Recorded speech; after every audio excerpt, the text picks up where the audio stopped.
Welcome back to Vikes with Mike. As always, your host JC Goosen here with Tyler Williams. And Tyler, we're past week 2 of the preseason. Minnesota Vikings are 0-2, first time in the Mike Zimmer era that they have lost 2 consecutive preseason games. Yeah. Very interesting statistics there.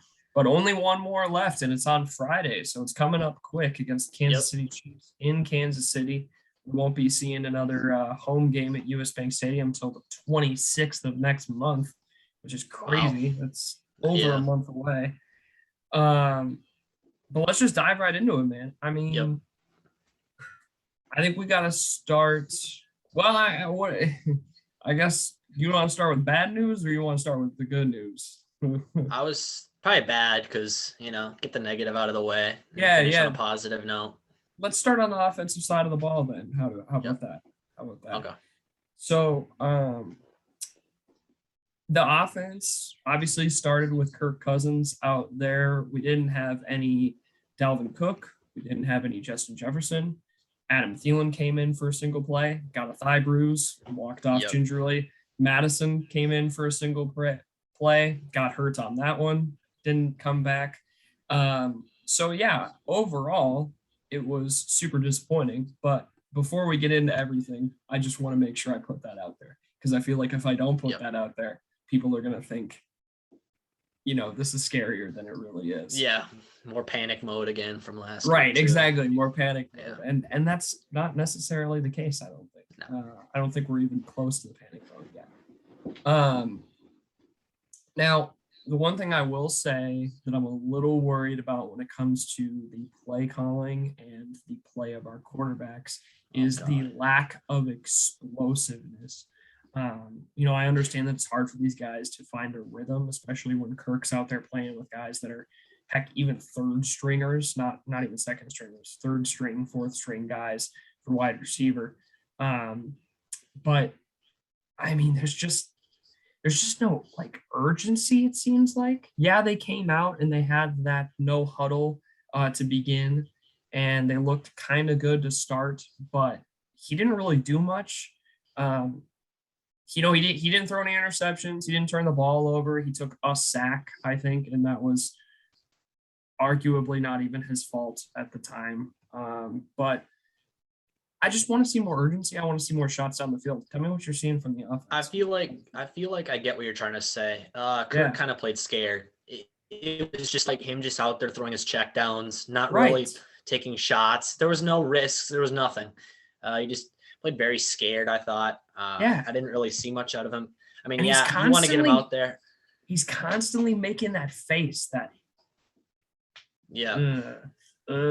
face. That's like, you could tell he doesn't believe in himself, or he doesn't believe in what the offense is doing, is what it comes off as. I'm sure that's not the case, but you could tell he really just wanted to knock the rust off, but it's like, that's not what you want to really see him. Right. Like, he was 5 of 7 for 23 yards. That's like nothing. The yard, like nothing. Yeah, no, it's like what Zim said. He wants to see more shots down the field. I mean, if you're going to have a bunch of these 5-yard passes, it's going to take 20 of those to get into the end zone. And you're just not going to see drives that extend that long. So need to see more chunk plays, more chunk yardage. Again, I understand we don't have the skill players out there that we expect to have the majority of the season. And it's hard to create a rhythm when you have the quarterback changing out and you're playing with a bunch of guys that, you don't expect to necessarily have to develop that rhythm with, but it's still so hard. And yeah, I have a note too about him just looking timid, like a deer in the headlights sometimes, or like he's just kind of going on autopilot. And I guess I'm excited to see what he does next week. I assume they're going to trot him out again for at least like a couple series, just to knock off the rust a little bit more, since they have an entire week before the first regular season game. I just feel like this didn't seem like a game to Kirk. Like, he kind of just took it like another practice where he kind of just went through the motions and didn't really seem enthusiastic at all about him actually being out there on the field in a game in front of 60,000 people. People paid good money to go to these games. And I feel like Kirk, I mean, I'm not trying to call him out or anything, but it's like, dude, go out there, play hard, man. Take shots, be confident in yourself. You're the starting quarterback on this team. Do your thing. Like, you've been here for 3 years now. Like, let's go. Right. You know, I know it's a preseason game and like, you're not as intense as you would be maybe in like a regular season game, but like every rep, you're just trying to get better, man. I didn't really see like Kirk we've seen in like a regular season game where he's fired up, you know? Absolutely. Yeah, no, I totally agree. And he ended his day in a really crummy way too. Like, the last couple plays that he had was a sack that he took. Again, arguably not all his fault. That was a pretty big rush, if I remember correctly. Yeah, it was Quiddy pay off Rashad Hill. Yeah. Rashad Hill got burned. So, I'm not going to blame him. Yeah, right. You know, and a majority of the time, the offensive line honestly played really well this game. Was something that I noticed, which we'll get into in here in just a second. But that drive, that last Cousins drive, ended with, that sack. Then they failed on a screen. I think he either completely missed his target or he might have hit Abdullah and lost another 2 yards or something like that, bringing it to 3rd and 20. And then, he scrambles for about 8-9 yards at the end there on 3rd and 20. But just because he set himself up in such a crummy situation, you know what I mean? Like I want to see that scrambling side. That's something that we've talked about that Cousins has the ability to do, and it's a really nice thing to see. I like to see it out of Mond too. It's this more athletic side of the quarterback position that I think this offense could do really well with, but he needs to stay ahead of the chains and start implementing that instead of just using that on 3rd and 20. Yeah, it's about actual situations, not using it on 3rd and 20 when it's no point. That's basically like a draw play. Right. And honestly, what I think of too in that situation is I would rather see him try and force the ball downfield past the markers than running and, you know, potentially getting hit, especially in the preseason. Now, like, I get it, you know, pick up the yards. You never know what could happen. Maybe Kirk Cousins somehow makes somebody miss. I highly doubt that, but okay. But yeah, I don't know. I just, like we said earlier, there's no explosiveness in this offense. I think that would have been a really easy, you know, situation to just throw it down the field and let somebody go get it. Let a guy like a Dan Chisena, who's got a 4.2 speed, go down there and try and make a play on the ball. But that's why I'm not calling plays, I guess. Just to summarize it, like, they weren't aggressive at all, and there wasn't much yak either, man. Nobody was really catching the ball and breaking tackles or doing anything. They'd catch the ball and just get hit. I mean, it's true. There was no yards after the catch. There was really nothing for this team. They just kind of checked the ball down, especially when Kirk was out there, and you know. Yeah, they had a couple 3-and-outs on his drive, I think. Was it? A couple. I know Jake Browning's series were horrendous. His first 2 were. Yep, and that's what I was just about to get into. I am so sick of Jake Browning.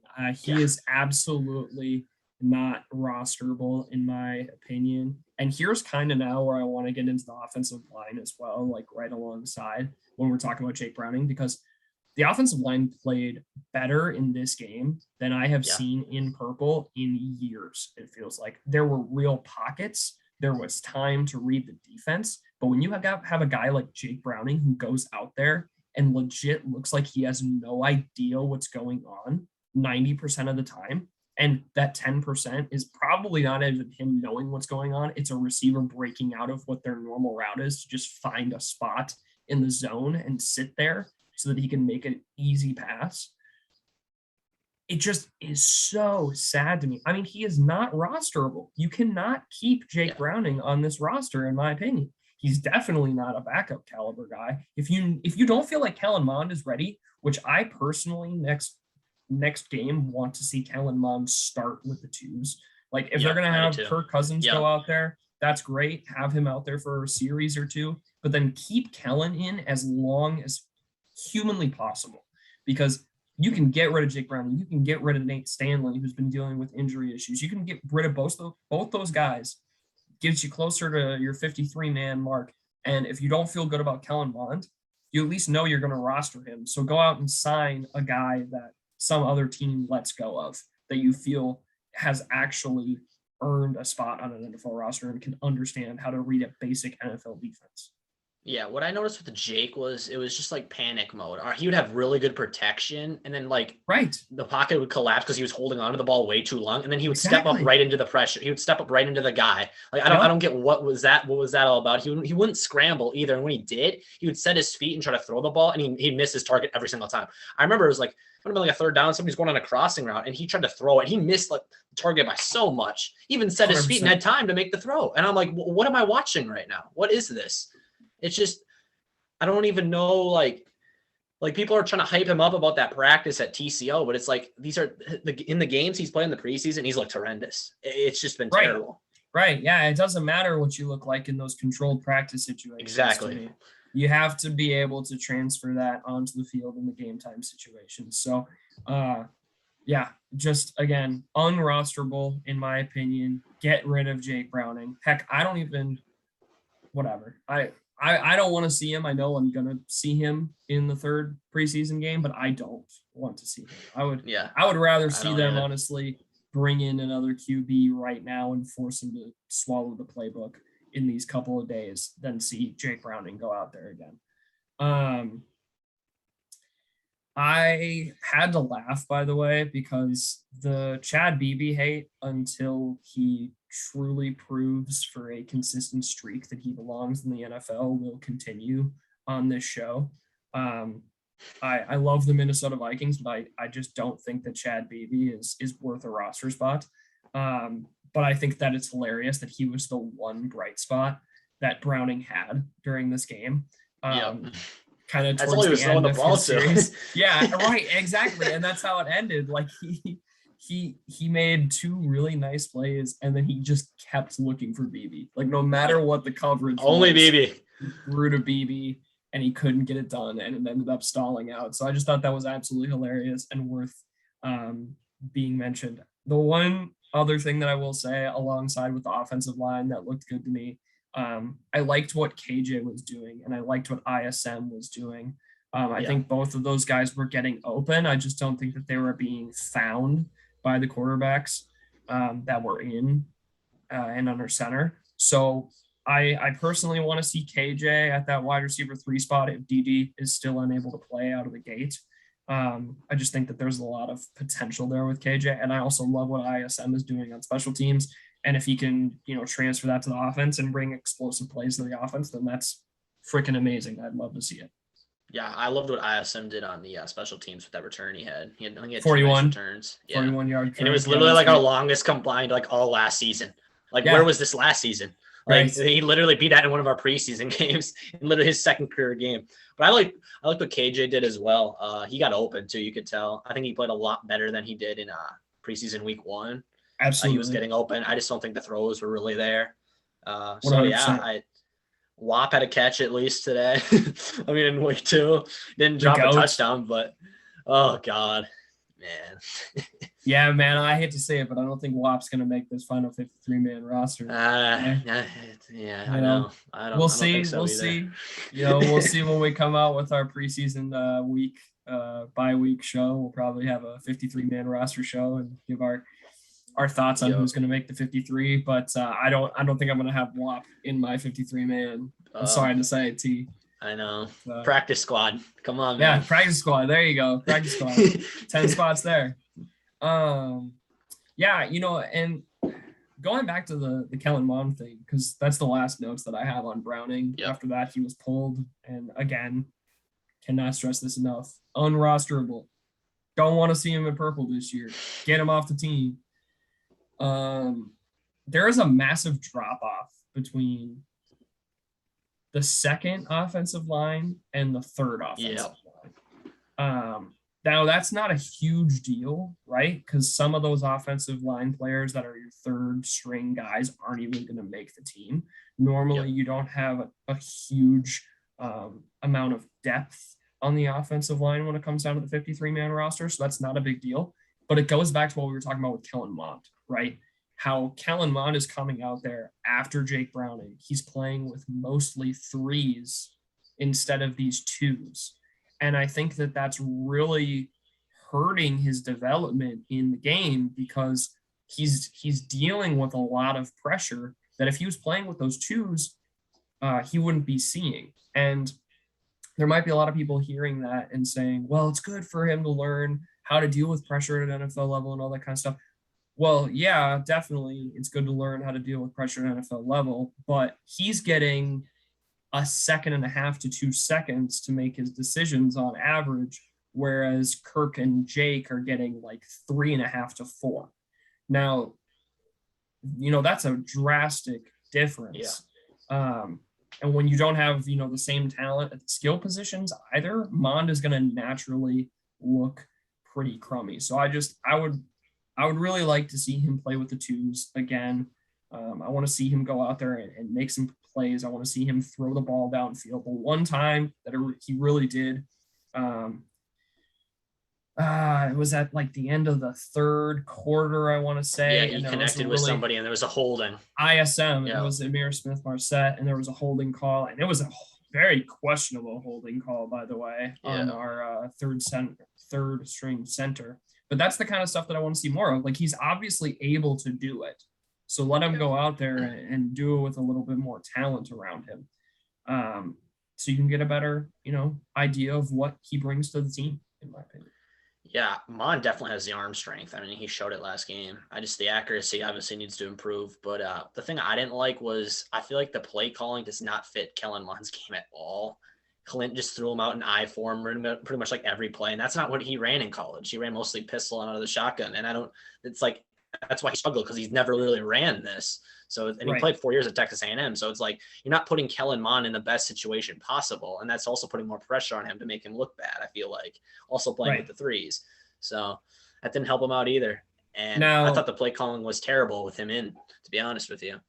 Now, would you say that it's up to Clint Kubiak to change the offense when Kellen Mond is in there to purely go around, be molded around his strengths? Or is there an overall offensive scheme that the Vikings have decided to run that Mond needs to learn how to perform better? Yeah, that's what he needs to do. But he's only a rookie. That's why he's making these mistakes. He hasn't learned this scheme yet, I just feel like if Kellen Mond was the starter on this team, the scheme would probably definitely change, Oh, for sure. Absolutely. So that's what I'm saying. Like, I feel like people got to lay him off a little bit and stop giving him hate for that, Gotcha. He's still an NFL rookie, I see what you're saying now. Okay. Yeah, totally.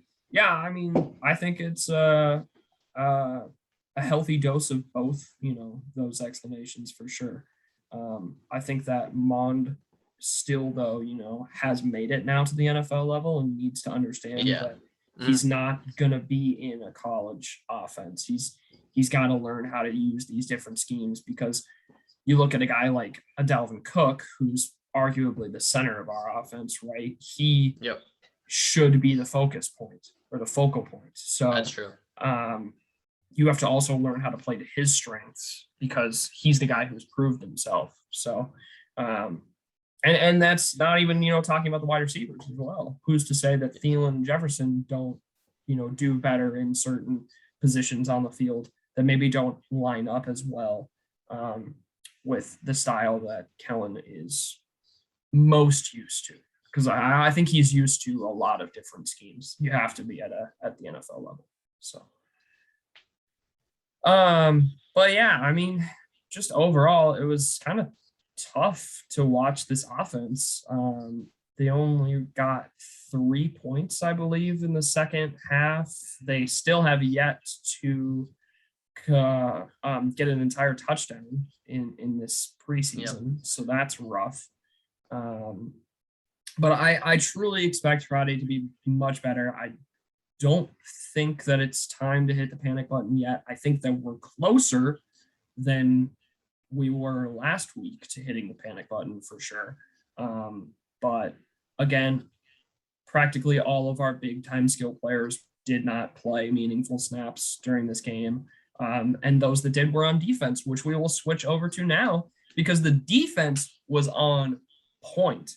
I was loving the defense.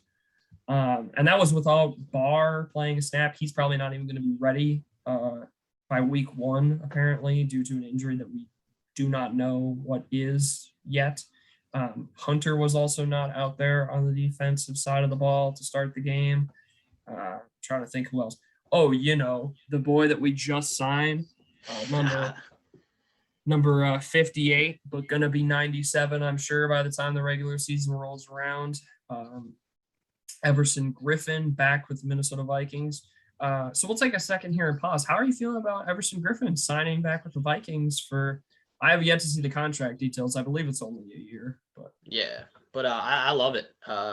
Just extra leadership brings, and he's going to be a kind of like role kind of player, just like coming in situationally. Yeah, on third down, I'd see him probably coming in a lot for pass rush situations. But yeah, I like it a lot. I'm not a huge fan of Stephen Weatherly and DJ Wonham. I like DJ Wonham, but I don't know if he's really a starter. And I'm not really on the Stephen Weatherly train, even though he actually did have a pretty good game against Indianapolis. But I think Everson's just going to help this defense out. He's also going to help the young guys out with technique and just everything, pointers, because he's a vet in this league. And I think he's just great. Basically another coach out there, man. He's been with this team for a while. He knows a lot of these players, and I think it's great. He's another coach out there, and he's just so good for the locker room, right? Like, you have this situation with him and Kirk as far as the tweet that he sent out. He's going to apologize and all that good stuff, but I'm not too worried about that. The awesome thing is how much he cares about this team, how much he cares about this state, just how much he loves the Minnesota Vikings, the fans, absolutely. The connection that he has with a lot of guys that are already on this squad. So the fact that he's going to be able to come in and immediately be a huge leader for this team. I cannot wait for his pregame speeches again to be back. I think that like is such a huge thing that we were missing, and it sounds kind of childish, but seriously, I mean, can you imagine? You play hockey, you play baseball. Can you imagine not having kind of that team rallying moment before every game and stuff like that? Like, I definitely had it too when I was in high school, or like just anything that's what it's all you about, go into with the team, right? Yeah, and if you don't have that crazy kind of like absolutely awesome team first leader to take you out there, somebody that you're willing to run through a brick wall for, then what the heck are you doing? You're not going to want to do it as much as the guys maybe that you're playing across from. So I think that's going to be huge. But anyways, I digress. So we didn't have Everson Griffin. We didn't have Anthony Barr. We didn't have Daniil Hunter. We didn't have Patrick Peterson. I don't think Harry played either. I don't think I saw Harrison Smith out there. I don't think he did. So 5 guys out of the 11 that we assume will be, starters when healthy. Again, I guess Everson is a situational player, but still he's going to be out there in big time situations. So you could argue he's a starter. And this defense looked amazing. Michael Pierce, Dalvin Tomlinson, defensive line is back, baby. Yeah. I am stoked about that. Obviously, Troy Dye looked like arguably a co-MVP aside Rashad Breeland during this game. He had Troy Dye had the return for the touchdown. Breeland, just our secondary in general, had extremely sticky coverage. They played the run a lot better. They didn't allow a single touchdown. All of Indianapolis points were through the kicking game, which is nice. I mean, like when their backs against the wall, the defense stood up and made a stand every time. So, yeah, just tell me what you saw from the defense, T. I mean, I loved it. I love the interior defensive line with those Dalvin Tomlinson and Pierce. Probably so fun to watch. Those two. And Sheldon looked good too. Sheldon looked good as well. Yeah. So like, I mean, I guess I have to ask, out of all of the places that the defense shined, right, against Indianapolis, where do you see the spot that this defense needs to improve the most? Because that was a great performance, but we still ended up losing, right? So where do they need to improve? Where do they need to improve the most? Linebacker, because of the depth right now with Barr, but I do think Troy Dye. We don't know if Troy Dye can be that consistent as a starter in the NFL yet. Sure. I say linebacker. I say depth. I think the corners are going to play really well. I really like what I see from Breeland. Yep, absolutely. Hopefully Chris Boyd can step up. I don't know where Cam Dantzler's at right now, though. Yeah, I have a question about that here. Do you want to get into that now, or we can get into that in a second here? Cam Dantzler, he just doesn't look like himself out there. So I guess I've been wondering if this is a real sophomore slump in your opinion, or it's because he's playing with less talent around him a majority of this preseason than he was in the regular season last year. I actually think it might be due to, after watching this last game, I might think it's a sophomore slump. I mean, he gained weight apparently in the offseason, just doesn't seem as in shape, but I don't know. He's kind of, I feel like Cam Dantzler has the potential to be like that number one guy. I don't feel like it's who he's playing with. You know what I mean? Like he can be that, sure. Doesn't matter who he's on, the number one, he could be like a number one corner. He has like the height and everything, but it's just like, I don't know. I don't know why he's not performing. Yeah, he looks slower out there. It doesn't look like the game is moving. He doesn't look like he played last year, man. The confidence either. Yeah, he doesn't seem to be diagnosing plays the same way he was last year. This year, it seems to be like he's almost in his head a little bit too much. Like he's not playing as instinctual as he was. Anyways, sorry. I know that was kind of a bit of a tangent. So linebackers is kind of just he has all the talent in the world, and he has all the talent in the world. It's just about him playing consistently. Like, you know, the consistency hasn't been there in the first two games at all where it was last year. So, yeah. Absolutely. So as far as linebackers go, with Anthony Barr most likely being out for at least week 1 while he rehabs whatever it is that he's going through. We have most likely Nick Vigil, Eric Kendricks, and I would say Troy Dye on the other side as our linebackers. You feel worried about that group as the starting group for I'm not worried about Eric Kendricks by any means at all, because the man can do everything. It's just our next two guys, because Nick Vigo, we haven't seen enough of him yet in a Vikings jersey. We don't know if he's like, I mean, he's played in this league, but he's not been like a really good linebacker. And Troy Dye, again, he's young still. This is his second year. He's been very inconsistent, especially in his rookie year last year. It's just, he did have a good game, but it's got to be about him playing consistently. You know, I don't know if he's a starter yet. And he did drop an interception like in our last game, which sucks. I mean, he caught the one, but he did drop another one. Yeah, he should have had 3 interceptions was what I counted. So he dropped an obvious one.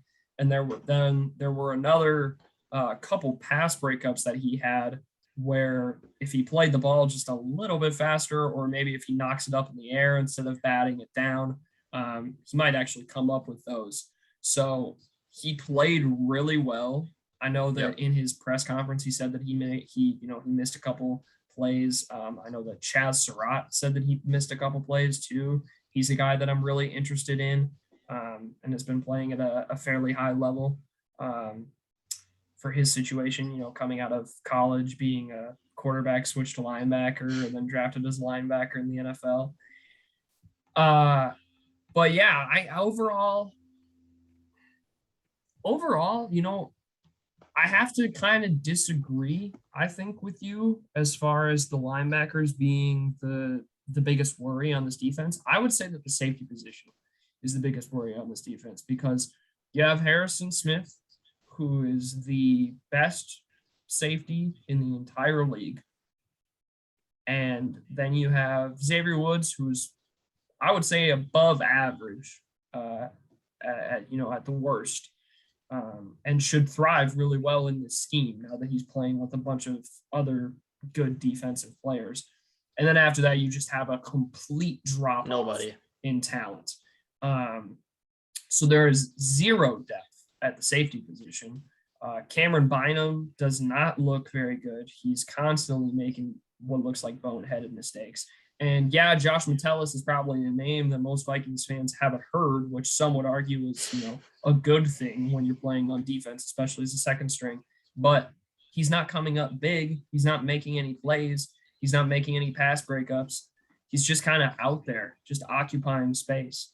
And that's not what you want to see in the NFL. You want to see these guys flying around. Again, it kind of goes back to what we were talking about in week 1 last week in the preseason, where these playbooks are really simplified. And yes, every week in the preseason, they're added on a little bit.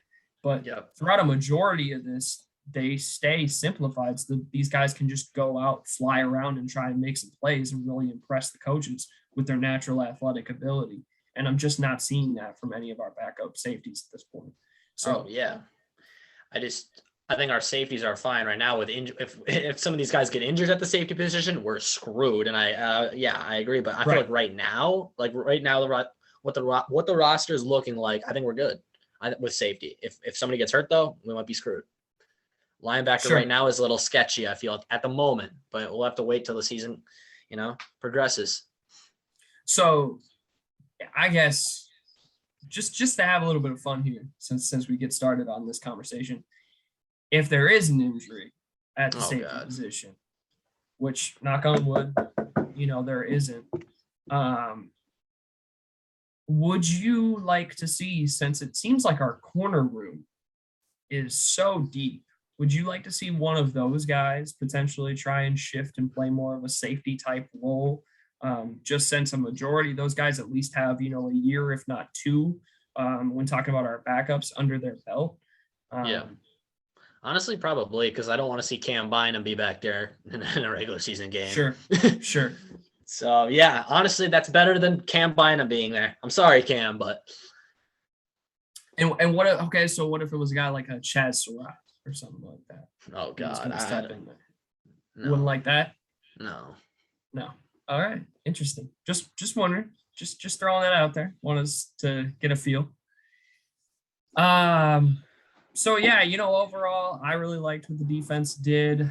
I think that the majority of the positions showed that they had depth, at least, all the way through the second string team, and even into the third stringers. So coverage has obviously gotten really sticky, which is awesome. I think they cleaned up a ton of what they needed to clean up from last week. It was nice to see some of the starters again with Dalvin Tomlinson and Michael Pierce out there. But yeah, it always sucks to lose, but that's not the biggest deal, right? Again, it's the fact that we held these guys to just kicking field goals. If you can go out there with a consistent offense like what we had last year, a top 5 offense, and you can trade field goals for touchdowns, you're going to blow teams out. You're going to blow teams out of the water. Yeah. Not to mention you're going to put them in passing situations, which means our defensive line is going to tee off. So, yeah, just watching the first 2 series specifically in that game against Indianapolis had me so excited because their offense wasn't doing anything. Their offense didn't do anything. Nothing happened, and it's just that's what makes me so excited for this season. Because if our defense is consistently doing that, because those were our starters on the field in those 2 series, our offense, all they got to do is play like they did last year, and this team the sky's the limit for this football team, man. Right, exactly. And I honestly, truly believe this offense could even be better this year with a more dynamic tight end in Irv Smith, with an offensive line that shut down DeForest Buckner at the beginning of this game, when last year when we played the Indianapolis Colts, he completely ruined our offense. Delvin Cook that's coming off of so many different things in his life that is going to probably propel him to break NFL records this year. I have so much confidence in this offense, and I'm really excited to see what they do going forward. So the last thing that we're going to talk about really quick is special teams, just because overall I was also really happy with the special teams unit. Colquitt looked great. Man. He had a bounce back game, did not have any punts that I was like, whoa, what the heck. All of them looked really nice. They boomed and they had some hang time to them. Again, you talked about the ISM return out of the second quarter. That was great to see. Zim had something to say about that though, and how he technically shouldn't have taken that so deep in the end zone. But I think that's great, to have a little bit of guts. Like it's a Cordero Patterson type. I was just gonna say Cordero takes it 10 yards deep, man. I love that Green Bay game at the Metrodome. He took that thing 10 yards. He took it all the way to the back of the end zone. He was going. Man, our minds were right there together, man. That's so funny. I was totally gonna say Cordell. That's great. Only hiccup was Greg Joseph missing that 51-yarder. Yeah. So the kicking woes, are they back in Minnesota, Tyler? I hope it's too early for me to answer that question. I mean, it is a 51-yarder. I mean, I don't know if Greg Joseph has that big of a leg. I'm just asking him to make the consistent 40 yards and 45 and in, but I don't know. I hope they're not back because Joseph to be honest with did you, end up making a 49-yarder a little bit later in the game. So yeah, and those anything like that, anything like 45, 47, like he needs to be able to make, but I don't know because like he's never really had a leg in his NFL career. But that's what we just need. We need consistency. 50 yarders are tough, man. They're tough. So I don't know. Yeah, it's crazy. I dare somebody to go out onto an NFL field and stand. Yeah, go try standing on the 35, man. Goalposts. Yeah, right, exactly, and kick a ball. So, I have seen though that the other kicker during that game, Eddie Pinheiro for the Colts, was cut. Would you, since Riley Patterson is currently, I don't know, I don't think he's done for the season. I think he's physically unable to perform, but Eddie is available. Would you be willing, after what you saw from him and the fact that he put up 12 points against this team, want to bring him in to kind of, make Greg Joseph sweat a little bit? Or, not necessarily him, maybe another kicker in the NFL. Here's my thing with Okay.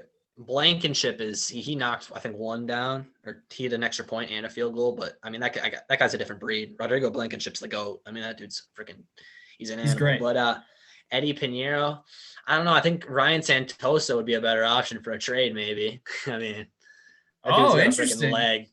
Interesting. Yeah, Ryan, I like Ryan Santoso, man. Former Golden Gopher. Come on, man. You want to go with the trade? Because last time we traded for a kicker, we got Viking. And would I pick up Pinheiro though? No, probably not. I mean, not pick up Pinheiro. Okay, good enough. Isn't he? But Santoso, you would go for 7th round pick. I was just gonna say like a 7th round pick. Okay. Heck yeah. All right. Are you kidding me? Santoso's got a leg, man. Have you seen that dude kick? He can bomb it. No, I'm just a massive Gopher fan. No, I've never seen him. I mean, he can punt too. He can literally punt too. He punted with the Gophers. I would love to see him. He can punt. He can kick. Yeah, like Santoso's good, man. Trust me.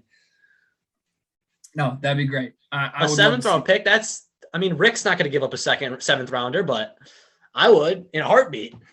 Right. Yeah, right. Exactly. I hear you. Yeah, no, a 7th round pick, dude. We could draft our own kicker next year. Like that. Like we've tried that before. Like that works out. Hey, bro, Carlson did work out. He just worked out for my second favorite team, not my first favorite team. Okay. But that's not what this is about. Yeah, you're right. That's not what this is about. Well, as far as Friday goes, how are you feeling going up against Kansas City Chiefs? What do you think we need to work on? What do you think we need to see from the Minnesota Vikings? Our offense has to do something. I know we're trying to hide some of our plays probably in the duffel bag still. We're not trying to show any of these teams our playbook early in the preseason, but I want to see more explosive plays. If Kirk Cousins is out there, don't be scared, man. You're a Pro Bowl type quarterback. Go out there and just play your game, man. Kirk, do your thing, buddy. And Kellen Mond, Kellen Mond, I think he's just going to get better with more reps. Throw him out there for 2 quarters. Screw it. Agreed. Throw Kellen Mond. Keep Kellen Mond on the field as long as you can. Jake Browning, I don't want to see you at all. I think the defense will be fine because Patrick Mahomes probably won't play. There's no way KC's starters are probably going to play in this game. No, I think the defense will be fine. Well, I think some starters for Kansas City will be out there, but I'd say more so on the defensive side. I'd say more so of their defense would play. Sure, probably not a lot of the offensive guys because that offense doesn't really have anything to prove to anybody. Yeah, absolutely agree. I think the biggest thing, you summed it up, is we need to see explosiveness. We need to. Actually, you know what? I'm going to take that back. We don't necessarily need to see true explosiveness now, but we need to see these plays getting us into the end zone at the very least. Explosiveness is going to come as you get into the regular season, as you get into more of a groove with each other that is just truly kind of naturally going to work itself out. because let's be honest, we had an extremely explosive offense last year, and it's not like you just lose that. This isn't a guy calling the offense that wasn't with the team last year. So these people know what they're doing and how to, utilize what we already have. But I just want to see us get 6 points on the offensive side of the ball. Can our offense just score 1 touchdown this preseason? That's all I'm asking. For real. If we come to this podcast next week with no offensive touchdowns in the entire preseason, and it's panic button time. That is panic button time, in my opinion. It is, and I don't know what to say anymore if that happens. Right. Yeah, there's no more sugarcoating it after that. So, well, with that wraps up our thoughts for preseason week 2 of the Vikings against the Indianapolis Colts. Again, news that's come out recently, Anthony Barr not going to be ready for week 1. Everson Griffin signed by the Vikings as a situational player. Obviously, the Barr thing is extremely sad, and we wish him nothing but the best in his recovery, hopefully very speedy. And Everson, we're excited to see. I would love to see him dress up on Friday. However, I kind of doubt that's going to happen. Yeah, it's not going to happen, yeah. But it would be great to see.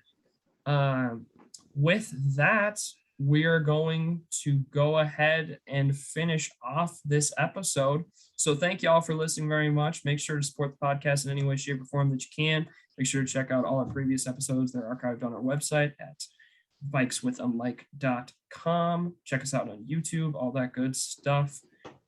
We'll be back next week. Again, the Vikings playing against Kansas City Chiefs on Friday night. It'll be the first game that I get to actually watch happen live. Closely. Live. Yeah, right. Yeah. I won't have to come home and watch the DVR, so that'll be nice. I can't wait for that. And then after that, we got a bye week. We'll talk about who we think is going to make the 53-man roster, and then we're into it, baby. The regular season. It starts. Oh my goodness, let's go! So man. Good. I'm so ready for week 1. Get me to week 1. Get me to week 1. Let's do this. Oh man, Cincinnati, Joe Burrow, Jamar Chase, cannot wait. Absolutely stoked. So with that, thank you again so much for listening. We will see you all next week, and Skol.